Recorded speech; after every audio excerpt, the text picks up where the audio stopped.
एक छोटे से देश डेनमार्क ने ऐसा फैसला लिया जिसने भारत के सबसे बड़े रक्षा सपने तेजस को महीनों तक बंधक बना दिया था। लेकिन अब वही डेनमार्क एक ऐसा बड़ा ऐलान कर चुका है जिसकी गूंज दिल्ली से लेकर बीजिंग तक सुनाई दे रही है।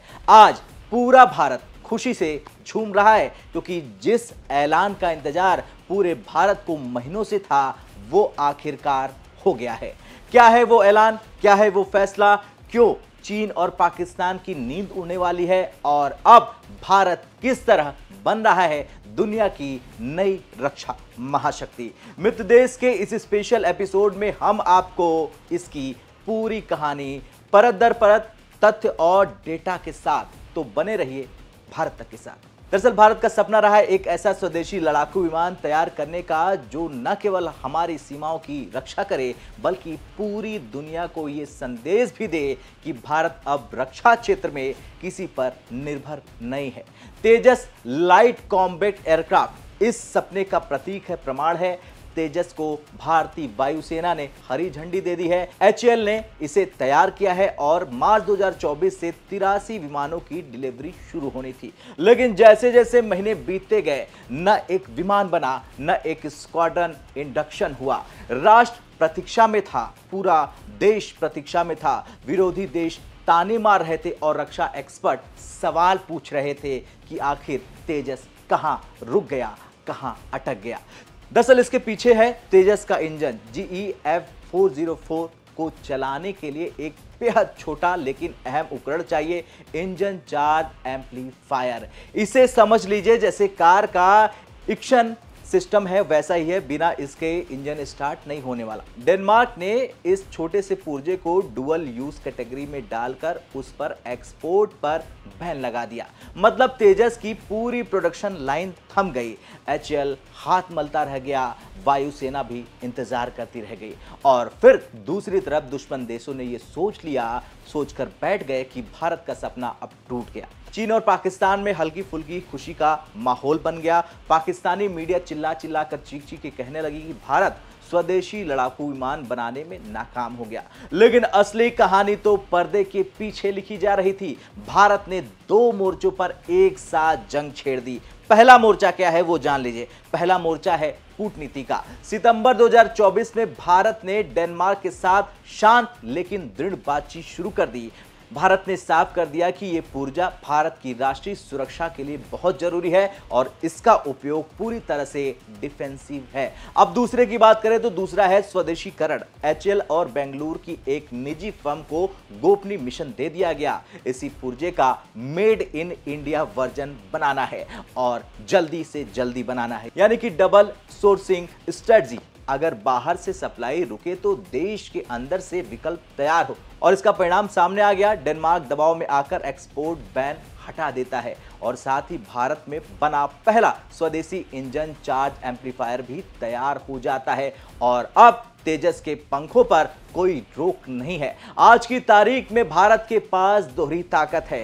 पहला है डेनमार्क से आने वाली सप्लाई भी और दूसरा है मेड इन इंडिया प्रोडक्शन भी। इसका मतलब क्या होता है ये जान लीजिए। इसका मतलब है कि चाहे कोई भी देश भारत को रोकने की कोशिश करे, तेजस का उत्पादन अब कभी भी नहीं रुकने वाला है।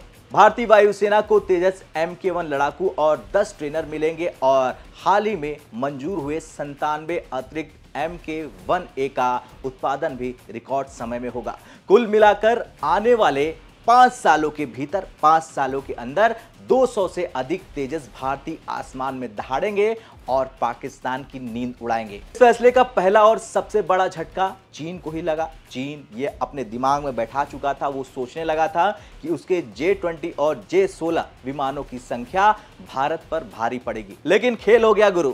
खेल ऐसा हुआ कि तेजस MK1A छोटा, तेजस फुर्तीला और AESA रडार अस्त्र मिसाइल इलेक्ट्रॉनिक वॉरफेयर सिस्टम से लैस है। हिमालय के युद्ध में चीन के भारी भरकम विमानों को मात देने वाला साबित हो सकता है। अब बात करते हैं दूसरे की, और दूसरा पड़ोसी मुल्क पाकिस्तान, वही जिसे भारत ने गिरा के पीटा था।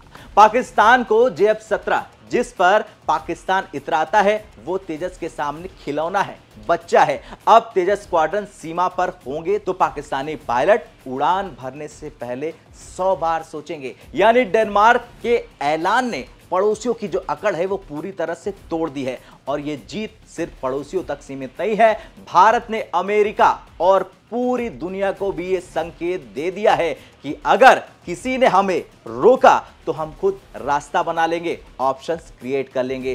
तेजस सिर्फ विमान नहीं है दोस्तों, ये भारत की रणनीतिक स्वायत्ता का प्रमाण है, प्रतीक है। और आज भारत ने इंजन चार्ज एम्पलीफायर बनाया है, कल अपने लड़ाकू विमान, इलेक्ट्रॉनिक वॉर सिस्टम और हथियार प्रणाली भी खुद बनाएगा। यानी भारत अब केवल विमान असेंबल करने वाला देश, मुल्क नहीं रहा, बल्कि लड़ाकू विमानों की आत्मा बनाने वाला देश बन चुका है। ये फाइटर जेट दुनिया का सर्वश्रेष्ठ हल्का लड़ाकू विमान है। मार्क 1A पिछले वेरिएंट से थोड़ा हल्का है, लेकिन ये आकार में उतना ही बड़ा है, विशाल है। यानी कि 43.4 फीट की लंबाई, 14.5 फीट की ऊंचाई, अधिकतम 2200 किलोमीटर प्रति घंटे की रफ्तार से उड़ान भर सकता है। और इसके साथ ही साथ कॉम्बैक्ट रेंज 739 किलोमीटर है। वैसे इसका फेरी रेंज 3000 किलोमीटर है। ये विमान अधिकतम 50,000 फीट की ऊंचाई पर उड़ान भर सकता है, उतने ऊपर तक जा सकता है। इसमें कुल मिलाकर 9 हार्ड पॉइंट्स है। इसके अलावा 23 मिलीमीटर की ट्विन बैरल कैनन लगी है। हार्ड पॉइंट्स में 9 अलग अलग रॉकेट्स, मिसाइल, बम लगा सकते हैं, या फिर इसका मिश्रण भी कर सकते हैं, यानी एक साथ कई चीजें लगा सकते हैं।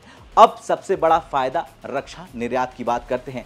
तेजस की धीमी उत्पादन गति के कारण भारत अब तक मित्र देशों को बेचने में हिचक रहा था, लेकिन अब जब पूरी बाधा ही खत्म हो गई है तो अर्जेंटीना, मलेशिया, फिलीपींस, वियतनाम, मिस्र जैसे देश जो तेजस खरीदने के लिए लाइन में खड़े हैं, अब वो भी कह रहे हैं कि हमें जल्द से जल्द तेजस चाहिए।